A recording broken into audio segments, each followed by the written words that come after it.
Bueno, buenas tardes, amigos.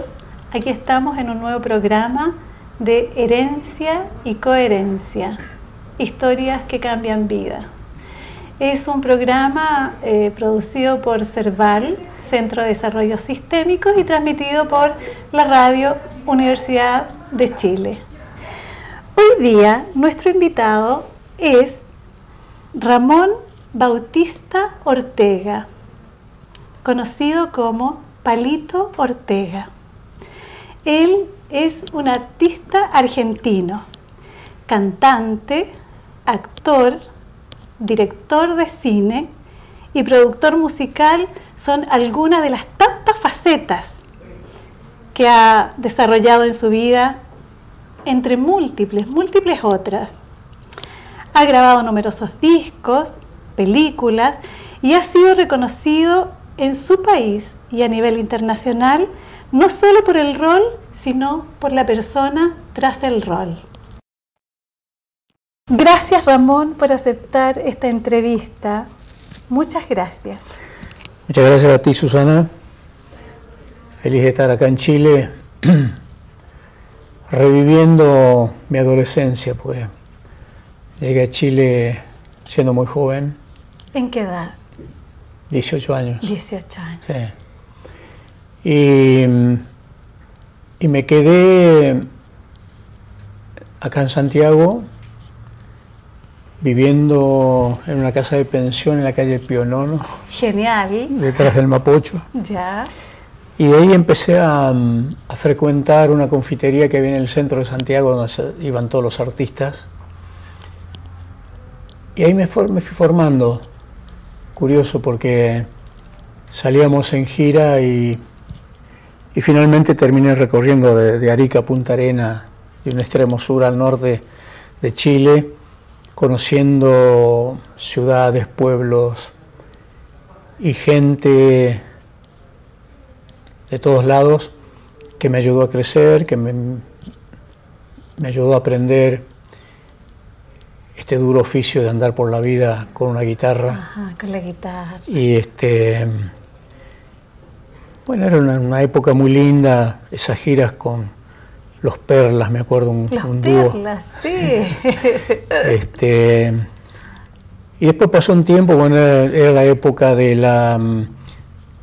la que un chico, que el mejor imitador que yo vi de Presley en su momento, un chico se llamaba Peter Rock, volvía loco a las calcetineras de esa época. Sin duda. Y los coléricos, que eran los chicos que estábamos ahí aprendiendo los pasos de Elvis Presley, que subíamos al escenario soñando que éramos Elvis Presley. Sí. Así que fue una época muy linda, muy Ramón, linda. ¿Y qué fue lo que te trajo a este país? En realidad yo había venido a los 17 años con una banda, con una orquesta. Ajá. Y fue la primera vez que recorrí todo Chile. Ya. Y después, cuando volví a Argentina, no sé qué me llamaba, me volví solo a Chile. Ya. Y llegué solo acá y ya cantaba con la guitarra, tal, y así que me fui, vivía en una pensión, como te contaba, en la calle Pionono, detrás del Mapocho. Sí. Y era una época del despertar de una generación que a las chicas le decían las calcetineras y a los chicos los coléricos y tal, no sé qué. Y aparecía un Peter Rock brillante ahí con su guitarra cantando. Una niña que se llamaba Nadia Milton, que después se fue de Chile, creo que se fue ido a México. Y así sucesivamente una serie de artistas chilenos que despertaban al ritmo del rock and roll, de Elvis Presley, y luego, bueno, vinieron los melódicos como Polanca y tal, y toda esa tuvo una gran influencia en mi vida, tanto que hoy he vuelto a grabar canciones de esa época, especialmente las de Polanca, Tu cabeza en mi hombro, Diana y tantas otras melodías, que fueron las que me acompañaron en esa adolescencia. ¿Y cómo fue tu relación con la música? ¿Cómo nace tu relación con la guitarra? En realidad eso es algo que uno lo siente desde muy joven.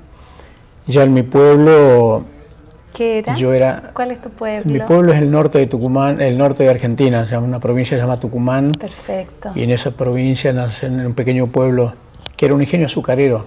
Okay. Mi padre era un trabajador de ese ingenio. Y ya la música para mí era como que yo no iba a hacer otra cosa en mi vida. Okay. Cantaba todo el tiempo. Y yo empecé ganando las primeras monedas con un cajón de lustrar, zapatos. Sí, sí.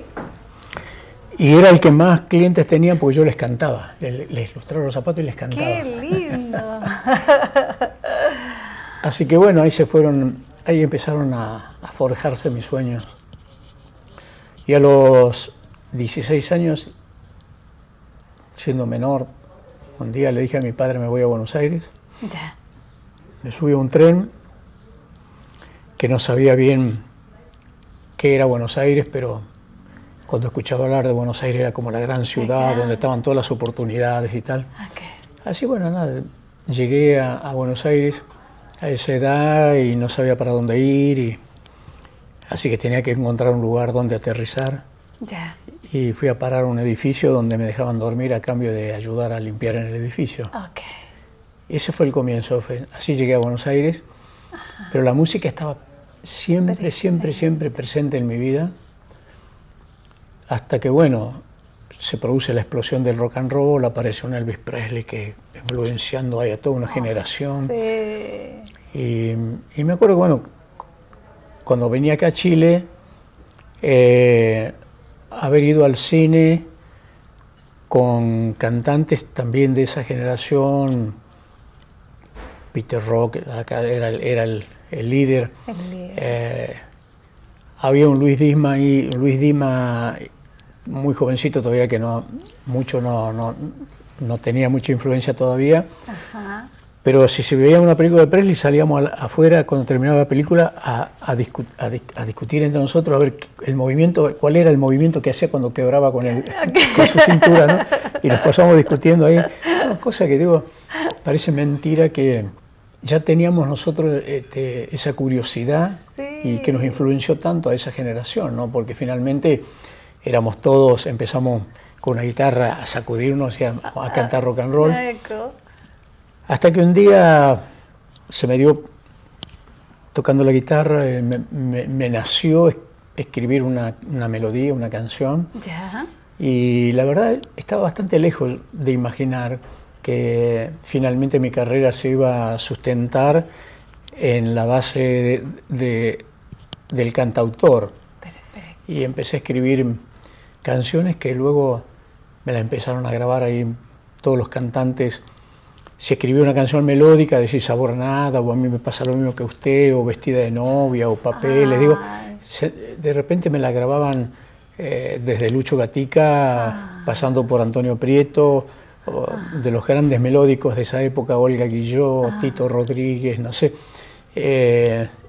Y bueno, dije, bueno, evidentemente, si otra gente puede cantar mis canciones, quiere decir que algo tienen estas canciones, y ahí seguí como compositor, como cantautor, y reconozco que yo no me valí tanto de mi voz como de la posibilidad de cantar mis propias canciones. Perfecto.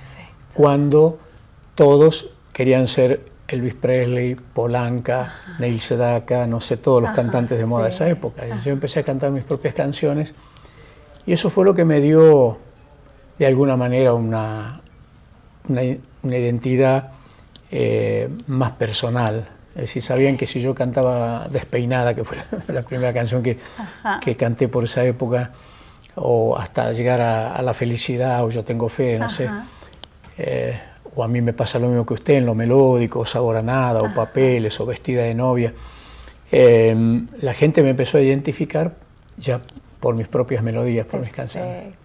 Y en ese sentido, ¿qué significa la voz para ti, Ramón? La voz. La voz. La voz era Frank Sinatra, que un día lo contraté, perdí mucho dinero, pero me di el gusto de llevarlo. ¿Ya? ¿A dónde? ¿A Buenos Aires? A Buenos Aires. Lo presenté en 6 conciertos, 2 cena shows y 2 conciertos populares. Pero yo perdí mucho dinero, digo, 1.700.000, 1.800.000 dólares. Pero después fui a Estados Unidos y él me ayudó. Genial. Me dio una gran mano. Y él me había prometido, me dijo, el día que vengas a Estados Unidos y necesites un garante, no te olvides de llamarme. Qué buena. Y en un momento me fui a Estados Unidos, me fui con toda la familia, me establecí en la Florida y lo llamé y me dijo, ¿qué vas a hacer? Yo soy productor, le dije, cantante, productor. Y enseguida me empezaron a llamar de los canales de televisión y no me decían, a ver qué va a hacer, me decían, ¿qué quiere hacer? Entonces ahí empecé a producir programas de televisión en las cadenas hispanas, ¿no? Cadenas. Se portó muy bien. De manera que, bueno, la historia me enseñó que si uno sigue una trayectoria y tiene un comportamiento determinado, uno se vuelve a encontrar con ciertas imágenes, ¿no? Y que finalmente hay que rendir cuenta otra vez. Y entonces si uno se porta mal, es como que se lo van cobrando, ¿no? Claro. Y yo me porté muy bien con él. Genial. Me porté muy bien con Sinatra, en el sentido de que yo tenía un contrato y lo tenía que cumplir. Y me agarró una devaluación muy grande y yo se llenaban los estadios y tal, pero no daba. Y él lo supo y realmente lo reconoció. Y cuando llegué a Estados Unidos se portó muy bien. O sea, tenía enseguida un montón de ofrecimientos de trabajo y todo, yo me da cuenta que todo venía del lado de él.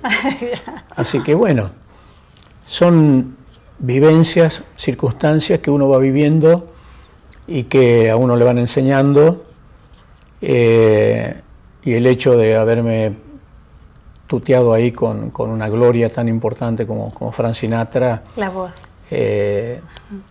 No me daba ninguna licencia para portarme mal en nada, ni hacerme ni creerme nada. Simplemente son cosas que uno ha hecho y que le han pasado y que de todo lo que a uno le va pasando va tomando lo mejor para tener como experiencia de vida, ¿no?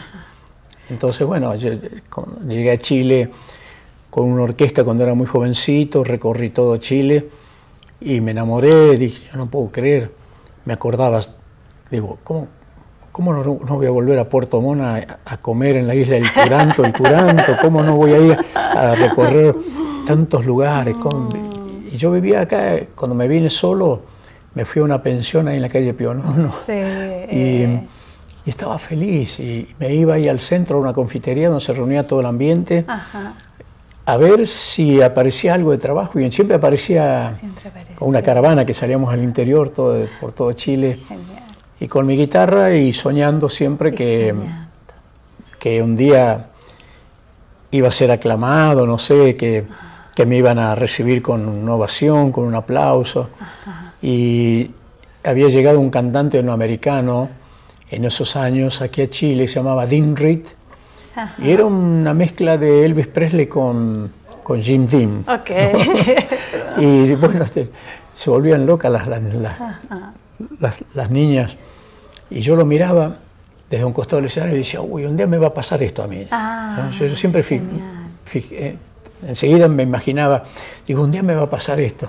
Y uno va trabajando, haciendo cosas, y un día sale al escenario y se da cuenta que le empiezan a tirar flores y que empiezan a pasar. ¿Y qué pasaba contigo cuando eso ya estaba pasando?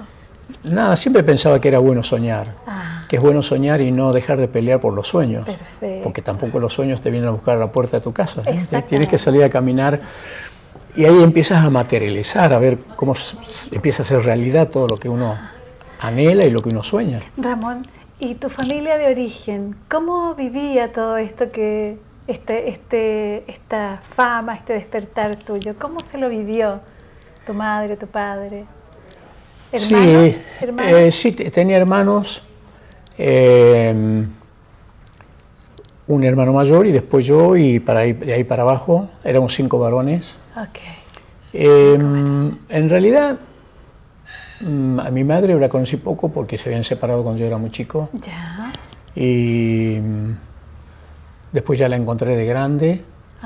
Y lo viví todo de una forma, no digo natural, porque hay cosas que marcan mucho en la vida, pero Lo viví con la mayor serenidad y equilibrio posible. ¿Y ellos qué decían?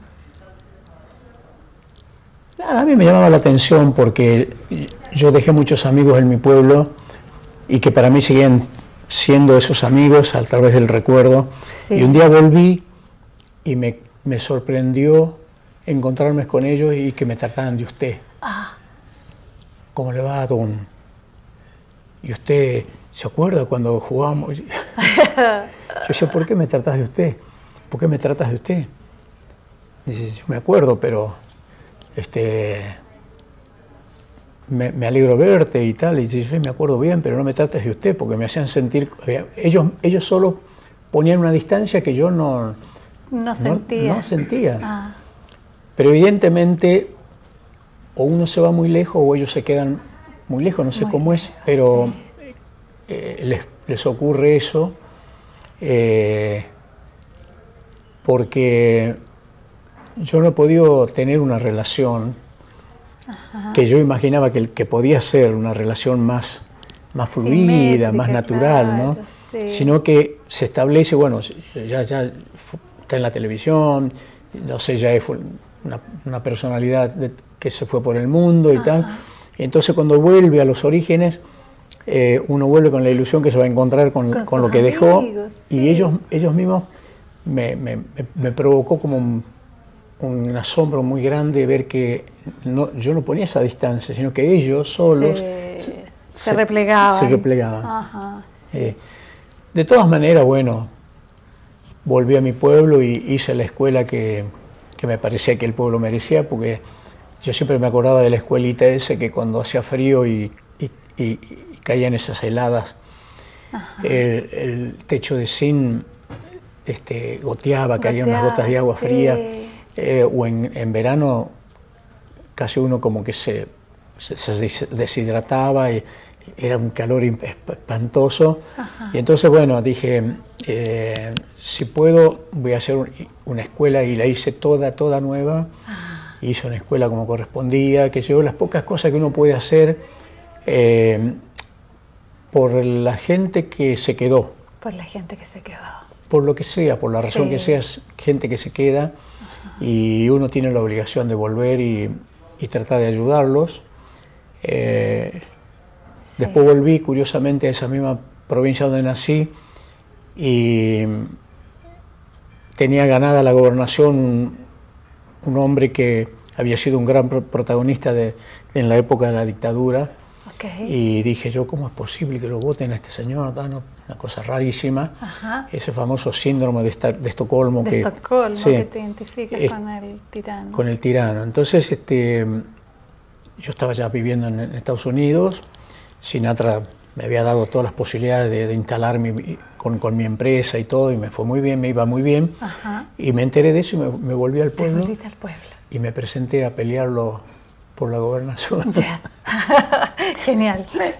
¿Y? Yo siempre le decía a la gente, en vez de un discurso político, le decía, hermano, yo sé que si nos unimos todos podemos sacar adelante esta, pero yo sé que tal cosa, y un día tenía una serie de ítems ahí anotados en un papel, yo sé que tal cosa, yo que tal, y entonces se me empieza a llovinar y se me moja el papel y había escrito con marcador y se me corrió todo y me quedé, dije yo sin libreto. Y dije yo tengo fe, y empecé a cantar. Genial. Y la gente empezó a cantar. A cantar contigo. Cantó Yo tengo fe, y en definitiva Yo tengo fe era un símbolo, en definitiva resumía todo lo que uno podía decir.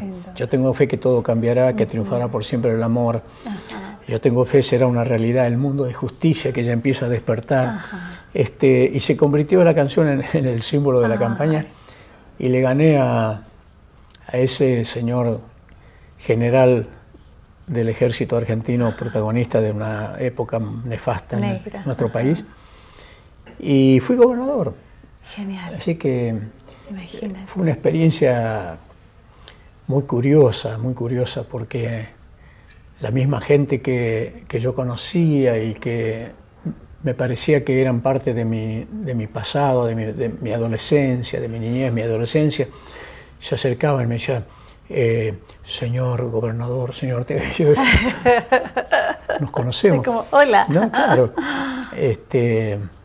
Pero bueno, Bien. Dios me ha dado la oportunidad de vivir diferentes circunstancias en mi vida muy, casi como muy cinematográficas, historias muy increíbles, ¿no? ¿Y por qué Palito Ortega? Porque ¿Cómo nace? yo empecé a escribir, ya había estado en Chile como Neri Nelson. Neri Nelson. Neri Nelson, porque había que poner su nombre americanizado ahí como, okay, ¿no? así como Elvis Presley. Peter Rock era Peter Rock, claro. Danny Chilean, Después, pero digo, iba por ahí por Nadia Milton y tal. Entonces, yo cantaba como Neri Nelson y cuando llegué a Buenos Aires di la prueba en una compañía importante y tal. Y el señor me miraba, me decía, che, qué flaco está usted, muchacho, me decía, qué flaco. Ya. Se parece a un palito. Y de repente abrió los ojos muy grandes, como aquel que ha descubierto algo importante, y agarró un marcador y puso Palito Saavedra, que es mi segundo apellido. Ok. Palito Ortega. Y se quedó así, y subrayó, hizo todo un círculo, Palito Ortega. A partir de hoy, usted es Palito Ortega. Y yo decía, déjeme Neri Nelson. Yo soñaba en el rock and roll. No, porque ya, digo, hay gente que... Yo ya trabajé mucho, canté por ahí como Neri Nelson. Yo olvídese, a partir de hoy usted es Palito Ortega, es Palito Ortega. Y así fue, así nació el seudónimo. Pero por lo delgado, ¿no? Por lo delgado, así como estilizado. Sí.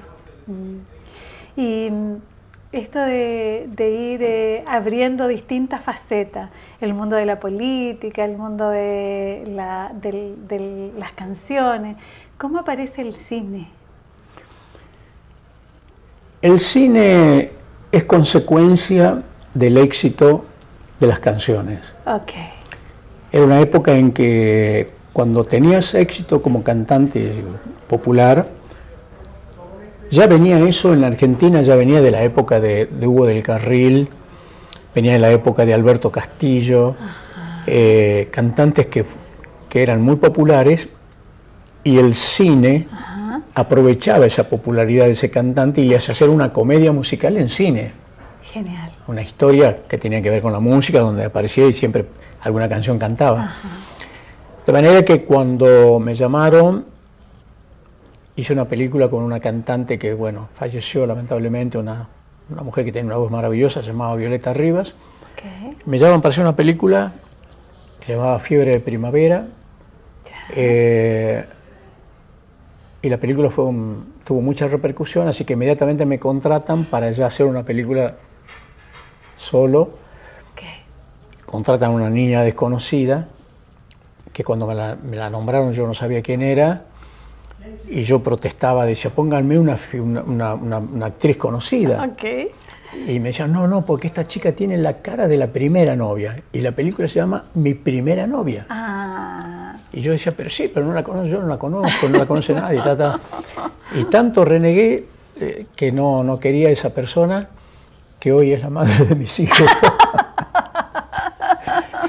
Genial. Y la abuela de los nietos, ¿no? Y la abuela de los nietos. Increíble. Sí. Yo el primer día de filmación, yo creo que nunca fui tan antipático en mi vida, porque finalmente ellos pusieron a la chica que ellos habían visto. Eligieron. Y que yo no conocía. Ajá. De manera que, como una cortesía, el primer día de filmación, uno va y compra una caja de bombones y llega al estudio de filmación y dice, ¿quién es? ¿Dónde está la actriz? ¿No? Y yo llego preguntando, ¿quién es? Evangelina Salazar, ¿quién es? Y se para una chiquita ahí, dice yo, así muy tímidamente, y le digo, bueno, le traigo la caja de bombones, le digo, tomá, le digo, espero que tenga mucha suerte, que nos hagamos una buena película, chao, chao. Desaparecí. Y los primeros días de filmación yo fui muy antipático, era muy antipático, me decía, repasamos la letra, ¿no? Y decía, no, estoy cansado. Todo al revés de lo que debe ser un caballero. Ajá. Y siempre le digo, Dios me castigo, porque me terminé casando con esa señora que hoy es la madre de mis hijos y la nieta la abuela de los nietos. Sí. Qué lindo. Sí. Curiosa la vida. Es curiosa la vida, sí. Y en relación a tus canciones, ¿en qué te inspirabas para hacer las letras, Ramón? En realidad es ¿Cómo emerge? Es un estado en el que uno está receptivo, porque pueden pasar cosas y pasan de largo, ¿no? Okay. Cuando uno está en ese estado, si se quiere, hasta de sensibilidad, que uno ve una situación determinada en una pareja. Yo me acuerdo que en una oportunidad tomé un tren en Buenos Aires, en una estación de Retiro, que es una terminal, Ajá. hasta una localidad que yo estaba viviendo ahí, que se llamaba Martínez. Sí. En ese trayecto, frente a mí había una pareja. Ya. Y ella le hablaba por lo bajo y él le contestaba mal, su cara era de enojo, no alcanzaba a escuchar bien lo que le decía, pero ella termina llorando y empieza a llorar y le seguía hablando y él le seguía contestando mal. Okay.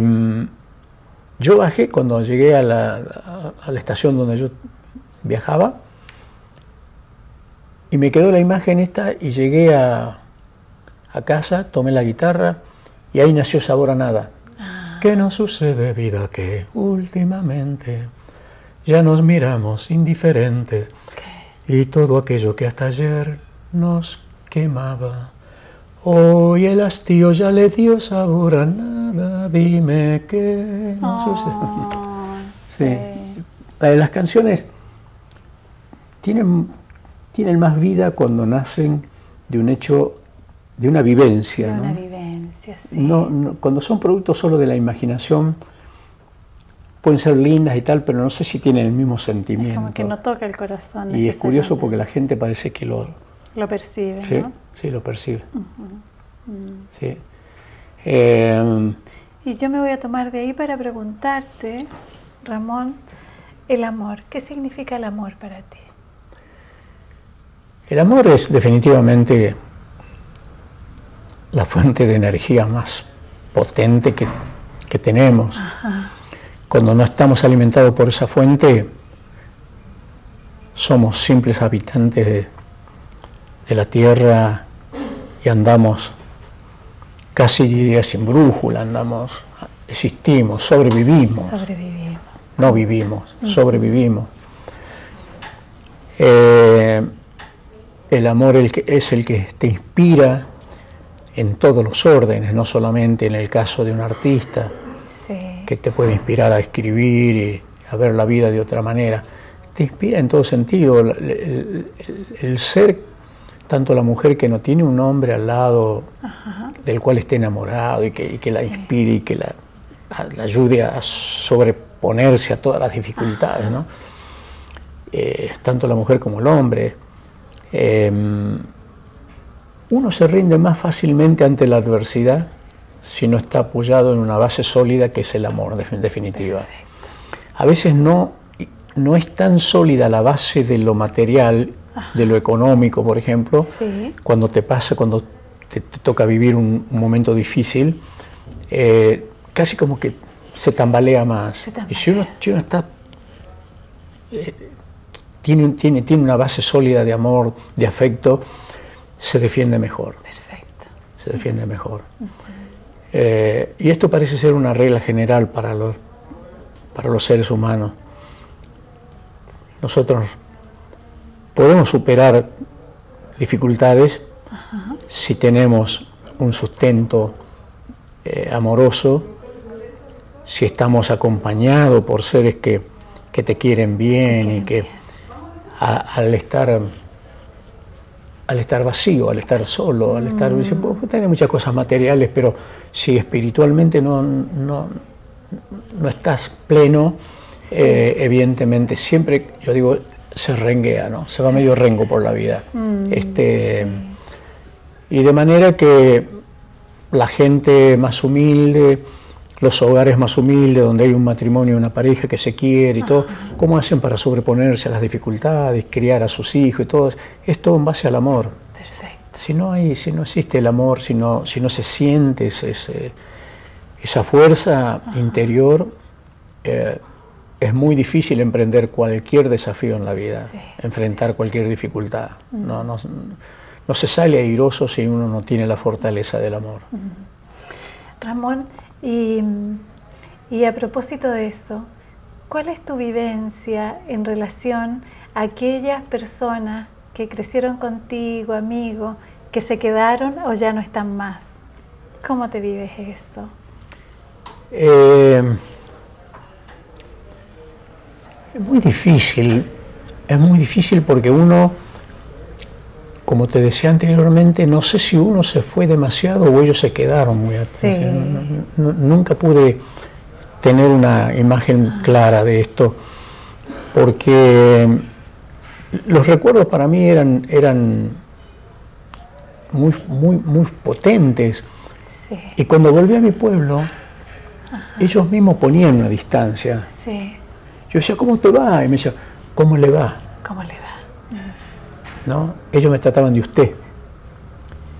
Y a mí me llamaba la atención.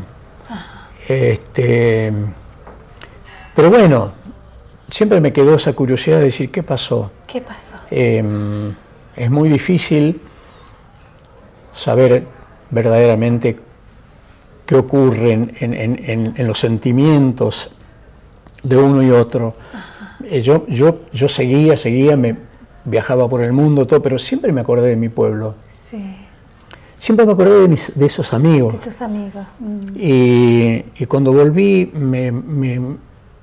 casi como que me impresionó un poco con sorpresa cuando me trataban de usted. Sí. Así que ellos solo estaban poniendo una distancia que me llamó la atención.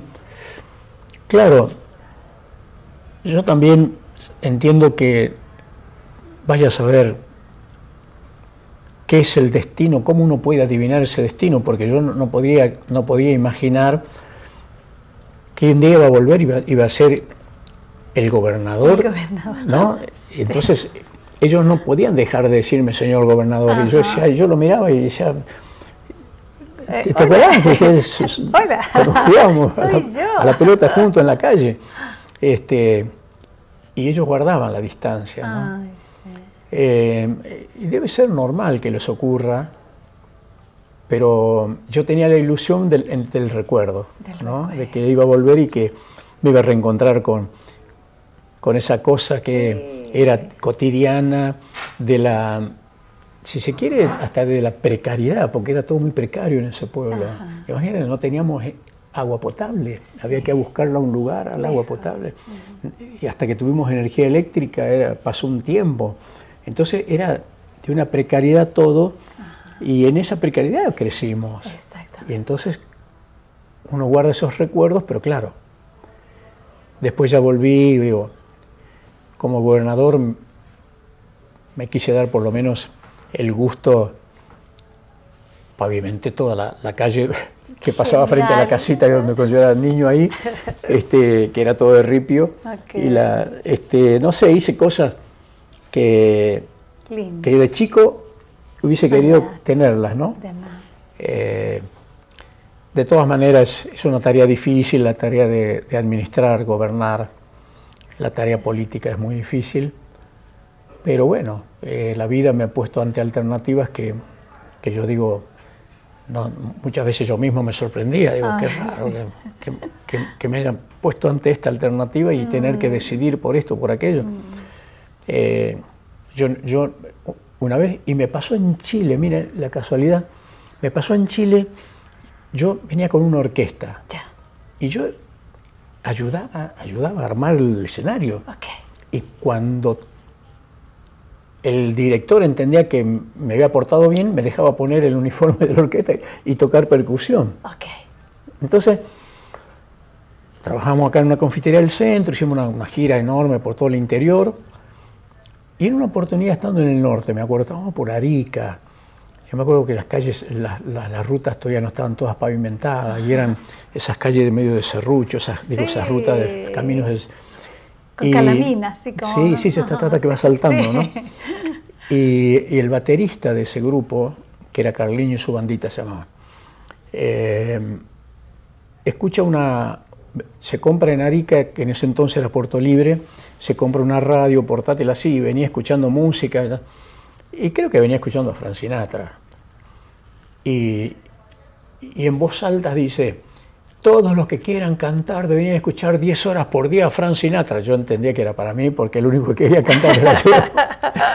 Entonces acusé el recibo, como decimos, inmediatamente, y me puse de pie y le dije, se llamaba Juan Carlos, le dije, Juan Carlos, veo que te gusta mucho Sinatra, te prometo que un día te lo voy a presentar. ¡Ay, qué lindo! Pero te imaginas, yo era el ayudante de una orquesta. Ajá. ¿Por qué me nació decirle eso? Que cuando lo llevé a Frank Sinatra a Buenos Aires lo pensé, me acordé. No sabía por dónde buscarlo a este señor. Pero digo, ¿qué son premoniciones? ¿Qué es eso? ¿Qué es eso? ¿Por qué yo pensaba en eso? Ajá. ¿Por qué yo lo vi aquí, este cantante, este americano, a Dean Reed, cuando vino en pleno apogeo y había las niñas que le decían las calcetineras y que el señor, y le tiraban flores y gritaban y tal? Y yo lo miraba y decía, eso me va a pasar a mí un día. Exactamente. Si alguien me escuchaba, decía, este está más loco, está muy loco. Pero bueno, nada, me parece que uno dice esas cosas en función del anhelo interior y un día las manifiesta y un día se acuerda, como hoy. Como la fuerza de los sueños, ¿no? Sí, yo en realidad a la hora de soñar y de imaginarme no me quedaba corto, es decir, pero en realidad muchas cosas ocurrieron en mi vida que superaron los sueños. Como de volver a mi provincia y ser el gobernador era una cosa impensada, totalmente. Si a mí me asustaba la casa de gobierno cuando yo era muy chico y vivía todavía en Tucumán, pasaba frente a la casa de gobierno y miraba un edificio enorme, ¿no? Y me parecía impenetrable eso. Y bueno, un día volver ahí, hacerme cargo del gobierno de la provincia, saber que en tus manos está el destino de tanta gente, de la educación que es tan importante para una sociedad, la salud y administrar cosas, ¿no? Sí. En definitiva no es más que eso, por eso los americanos son un poco más prácticos que nosotros, ¿no? Hablan poco de presidente, dicen la administración tal, hablan de administración. Y nosotros decimos el presidente tal, somos más presidenciables. Y en ese sentido, ¿qué significa, Ramón, para ti el poder? El poder es, casi lo pondré en el término de una droga bastante peligrosa. Si no la sabes administrar, si no tienes cierto equilibrio emocional, te puede llegar a confundir. Confundir al punto de creerte que eres un ser superior. Y es sumamente peligroso. Sí. Porque tu decisión o de tu decisión dependen vidas. Sí. No solamente el destino, vidas. Sí. ¿Qué programa de salud vas a implementar? ¿Vas a llevar adelante? ¿Cuál es el programa de educación? Es un tema fundamental en el desarrollo de una sociedad. El tema de la seguridad, el tema que pasa tan difícil hoy en día, el tema de cuidar a la gente joven, de los acechos, del flagelo más grande creo yo de este siglo, que es la droga y tal. Saber que son cosas tan delicadas y a veces hay que tener un carácter muy fuerte y hay que ser muy firme en las decisiones. Y hay que tener siempre también presente el equilibrio de no pasarte para no parecer un autoritario. Digo, es muy difícil, es muy difícil. A mí me llama la atención mucho, de Chile me llama la atención el nacionalismo, esa cosa de cómo quieren lo suyo, cómo defienden lo suyo. Pero en el buen sentido de la palabra. No hay un falso nacionalismo, no hay una postura. En ese sentido yo admiré profundamente el espíritu del chileno. y no lo admiré desde la literatura ni desde los cuentos que yo de la vivencia, de estar acá, ¿no? De ver cómo son, cómo quieren lo suyo, cómo defienden su cultura, cómo defienden a su gente. Como toda Latinoamérica, hubo etapas más difíciles, pero en definitiva los pueblos siempre son el resultado de su voluntad, sí, de su amor a su tierra. Tal vez nosotros, al ser un conglomerado tan grande de diferentes migraciones y migraciones, tenemos un poco de todo, ¿no? Sí. Es decir, que tenemos como que hablamos fuerte como los italianos, y no sé, sinceramente, hablando en los términos en cuanto al sentimiento de ser un nacionalista sano, no un fanático inútil. Muchas veces pienso, digo, yo visito mucho Latinoamérica y me parece que hay muchos países en Latinoamérica que quieren lo suyo, aún con todas las limitaciones, pero quieren y defienden lo suyo de una manera diferente. Nosotros tal vez no nos dimos cuenta de la inmensa capacidad que tiene, de la inmensa cantidad de recursos que tiene nuestro país, y sin embargo no terminamos de salir de una situación donde la gente, con los recursos que hay, podría tener mayores posibilidades de acceder a una vida más sana, más amplia, y estamos siempre ahí en la lucha, en la pelea. No terminamos de asentarnos en un programa económico que nos ayude a crecer de verdad, que veamos un desarrollo real de la economía, donde le alcance a todo el mundo. Estamos siempre peleando. Yo quiero mucho a mi país, quiero mucho a mi gente, pero como viajo mucho puedo observar y hacer análisis, y me doy cuenta que hay países que tienen muchos menores recursos que nosotros y que saben administrarse mejor. Saben administrar. Sí. Pero bueno, vamos ahí andando. Uno tiene familia, tiene hijos, están viniendo los nietos, y lo único que uno le pide a Dios es que les toque vivir un mundo menos violento, con posibilidades ciertas de formarse, de educarse, de crecer en sociedades más sanas. Hoy hay plagas enormes que han hecho un daño terrible en la juventud, que es la droga y todo esto, que uno a veces no repara demasiado en un problema, en un flagelo tan grande. Ha destruido generaciones y uno tiene que tener mucho cuidado. Sin duda. Yo tengo hijos que ya son profesionales.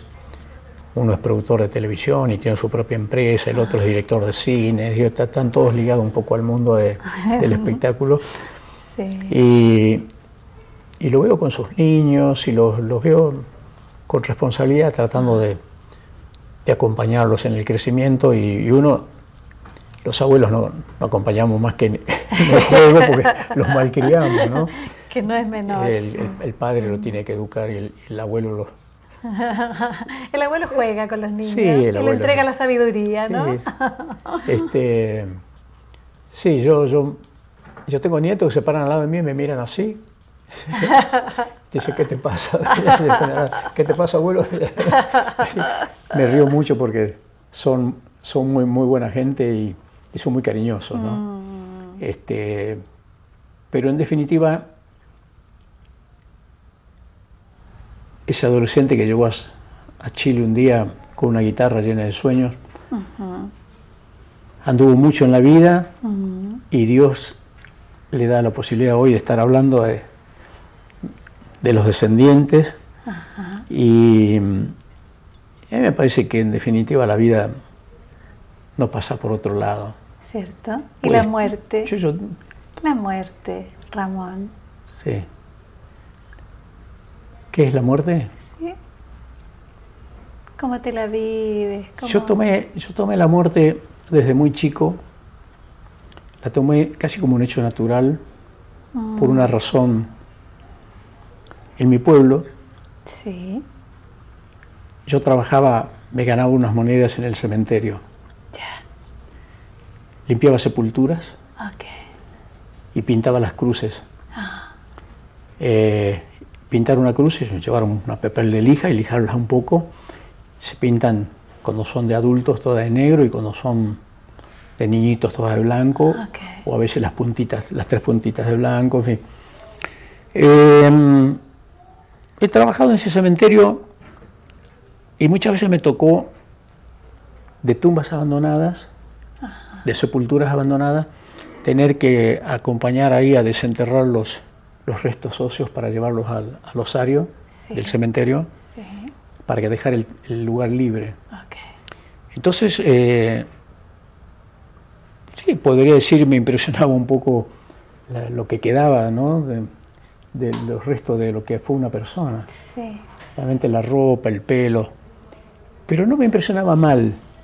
No me perseguía ese recuerdo a la noche, ¿no? Sí, lo veía como porque estaba trabajando. Exacto. Ganando unas monedas ahí, y me tuteé con esa realidad de chico, que ya la muerte no me asustaba, no me asustó nunca. Lo tomé como un hecho natural, ¿no? Curioso, porque a veces pienso que cuando nos tocaba esa situación de tener que desenterrar los restos para desocupar ese lugar, que ya habían pasado años, sí. Pero el apellido era un apellido conocido del pueblo donde yo nacía, donde vivía. Y entonces siempre me preguntaba, ¿dónde andará ahora? ¿Dónde andará? El apellido, un apellido conocido, digo, ¿dónde andará ahora? ¿Dónde se habrá ido? ¿Dónde se habrá Curioso, ido? porque yo era muy chico y ya Tenía pensaba, esta... ¿no? Y ahí viene después todo el tema de empezar ya de grande a estudiar un poco el tema de la reencarnación, a ver hasta dónde este tema, ¿qué se reencarna? ¿El espíritu muere o muere la materia? Empecé a investigar y llegué a encontrar casos de chicos que de repente en un estado determinado empezaron a hablar alemán y era un americano. Y era un americano. Ajá. ¿No? Digo, ¿qué significa esto? ¿Hay un espíritu ahí que lo está habitando ese chico? Digo, entonces ahí se fortalece la idea de que en realidad lo que se va siempre es la materia. Perfecto. ¿No? Y que queda el espíritu. Yo fui monaguillo de niño. Ya. Cada vez que llegaban los curas misioneros, le decíamos, porque llegaban por 2 meses, 3 meses y se iban. Y se improvisaba una capillita en un lugar determinado. Y no sé por qué, siempre me llamaban me iban a buscar para ayudar misa. Y estuve a esa edad muy tentado por esos curas misioneros que llegaban cada año, para ir a internarme y seguir la carrera del sacerdocio. Y finalmente concluí alguna vez pensando en esa historia que uno ejerce finalmente un sacerdocio, porque cuando uno hace música, si yo le canto a la gente una canción determinada con un mensaje determinado, le va a quedar esto, ¿no? Es lo mismo casi como la prédica. Estar en la prédica, ¿no? En el púlpito. Sí. Siendo gobernador, en una oportunidad llegué a una ciudad y no estaba el intendente, y entonces la gente vino a saludar y tal, y había una iglesia. Le dije, ¿por qué no entramos a la iglesia? Y digo, elevemos una oración, vamos a pedirle a Dios por el bienestar de ustedes y qué sé yo. Entonces, bueno, rezamos un Padre Nuestro, una Ave María, pero de repente yo me encontré en el altar y la gente, y yo estaba solo, ¿no? Y me sentía casi como un sacerdote. Oficiando una ceremonia. Claro. Y ya de niño también tuve un hecho muy curioso. Era monaguillo, estaba llevando misa, falta en ese entonces las misas teníamos el ayudante de misa, el monaguillo a la izquierda, el monaguillo a la derecha, y el de la derecha era el que manejaba, en ese entonces en las misas se tocaba la campanilla. La campanita, sí. Falta a una misa, falta este muchacho, y el sacerdote me dice, Ramoncito, Ramón, tenés que cumplir la asistencia, de asistirlo al chico que faltó. Y le digo, no, la campanilla, porque yo no sé exactamente. Me dice, yo te voy a hacer siempre una seña. Ya. Y en un momento, a mí me pareció que me hizo una seña, no me hizo ninguna seña, a mí me pareció y empezó. Entonces, de los nervios, me paré y ya habían venido todos los niños de un colegio y se arrodillaron enfrente para tomar la primera comunión. Ajá. Y yo me puse tan nervioso que me paré y tomé el recipiente con agua bendita y la rosa ahí adentro. Ajá. Y me paré, que no sabía qué hacer de los nervios, y empecé a bendecirlo a todos. Recorrí de una punta a la otra bendiciendo todo, y el cura decía, Ramón, los bendecía a todos. Además mal, porque en vez de sacudir la rosa para que sea un poquito de agua, nada, le echaba todos los chicos mojados ahí. Pero bueno, esa fue la parte de la niñez, la adolescencia. Sí, y a propósito de la palabra y de la música y de las bendiciones y de las prédicas, tú vienes con nuevas canciones. ¿Qué dicen tus canciones? En realidad... ¿Cómo se llama tu nuevo disco? El disco de ahora, clásicos románticos de los 60, porque no son canciones nuevas. Ajá, pero son nuevas. Sí, bueno, sí, porque las grabé ahora. Son canciones que yo ya cantaba acá, en Chile. La Llana de Polanca, sí. Tu cabeza en mi hombro de Polanca, O Carol de Neil Sedaka, La casa del sol naciente de un grupo llamado The Animals, un grupo inglés. Esas canciones, Dame felicidad y todo, que yo cantaba cuando empecé con mi guitarra. Entonces quise casi como rendirle un homenaje a esa etapa de mi vida. Ah, bien. Y además es como venir a Chile, es como volver a casa, a tu pueblo, ¿no? Sí, a cantar esas canciones. Yo me reencuentro con un montón de recuerdos. Sí. Para mí era muy familiar el Mapocho, porque yo vivía en la calle Pío Nono pasando el Mapocho, entonces tenía que caminar por el lado del Mapocho, me iba del centro a veces caminando. Ajá. Era una época muy romántica de Santiago. Ramón, había una bohemia. Y a propósito de los sueños, ¿qué sueñas hoy día? Sí, son variados los sueños. Curiosamente sueño menos, ¿no? Yeah. Cuando era joven soñaba mucho. Okay. Me siento joven, soy joven. Quiero decir nada más que ¿sí? Cuando tenía unos años menos. Sí. Los sueños ahora están muy relacionados con la vida actual, más que con la ilusión de cosas que uno puede anhelar para el futuro.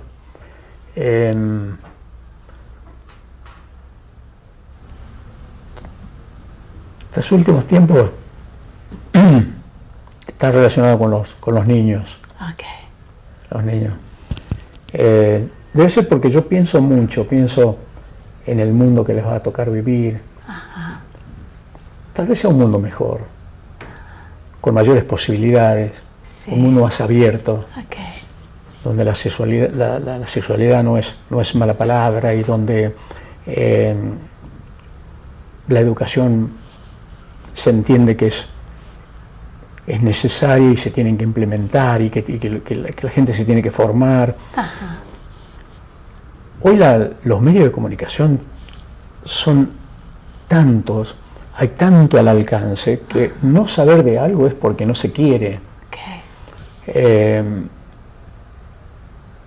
Nos sentamos a hablar acá y yo venía de abrir el teléfono y veía las imágenes, se estaban retransmitiendo las imágenes del incendio en Notre Dame, en París. Sí.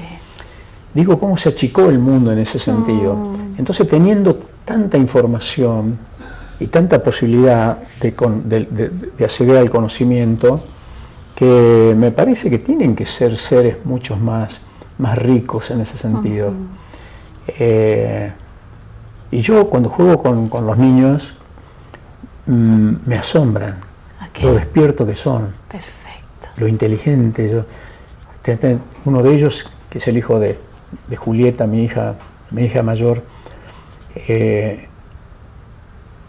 yo digo, qué bárbaro, qué facilidad con las matemáticas, porque le tiro cifras en resta y en sumas y restas, y él va sumando y restando, pero y cuando terminé me dice, ¿ya está? Sí, me dice, ¡pam!, me da el resultado, y yo tengo que agarrar una tablet y empezar a, no sé, si no puedo seguir eso. Sí, los chicos vienen con un chip diferente. Distinto. ¿No? Ramón, bueno, estamos cerrando nuestra entrevista y yo quisiera decirte que tu voz, la música y tus palabras es como que se quedan en un tiempo atemporal, así que es como que perdurarán por siempre. Y además, cuando tú soñaste que te recibieran con aplausos, yo voy a terminar con un aplauso. ¡Bravo! Muchas gracias. Muchas gracias. Tu aplauso vale por 1.000.000, así que te lo agradezco. Y siempre es bueno, cuando uno anda por la vida, sentirse un poco así como bien tratado, y somos muy sensibles los artistas. Sí. Y percibimos enseguida cuando alguien nos está tratando bien y nos trata con cariño y respeto, así que te agradezco profundamente porque me sentí muy bien contigo. Y nada, espero volver a Santiago todas las veces que pueda, recorrer Chile otra vez, como ya lo hice alguna vez, desde Arica a Punta Arenas, que no me privé de nada, y de comer en la isla del curanto, mi buen curanto. Así que nada, muy agradecido porque me han dado mucho cuando yo no tenía nada, y eso tiene que ver que te han dado algo para que tu espíritu vaya creciendo, ¿no? Y fue muy importante, así que guardo un grato recuerdo y un profundo agradecimiento a Chile. Gracias, gracias, gracias. Muchas gracias.